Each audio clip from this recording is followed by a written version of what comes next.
Ya, terima kasih Anda masih bersama kami di seputar Aceh. Pemirsa, cegah merebaknya virus COVID-19, Kampus Universitas Maliko Saleh melakukan penyemprotan cairan disinfektan di lingkungan ruang akademik dan gedung administrasi Lancang Garam, Kota Lok Semawe.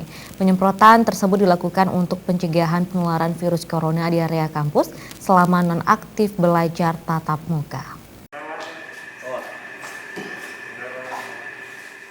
Penyemprotan cairan disinfektan dilakukan di ruang kampus dan beberapa gedung di Universitas Malikul Saleh.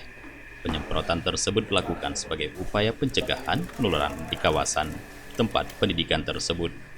Penyemprotan dilakukan di seluruh sudut ruangan dan benda yang kerap dipegang oleh pengunjung seperti kursi, tangga, dan gagang pintu, serta ruang musala. Pihak kampus juga memasang sejumlah cairan hand sanitizer di sejumlah sudut ruangan untuk melakukan pembersihan tangan. Pihak kampus juga melakukan penonaktifan kuliah tatap muka dan berubah menjadi sistem pembelajaran menjadi daring sebagai upaya mengurangi tatap muka di kelas agar seluruh civitas akademika Universitas Malikul Saleh terhindar dari COVID-19. Sistem tersebut menggunakan berbagai sarana, salah satunya menggunakan e-learning.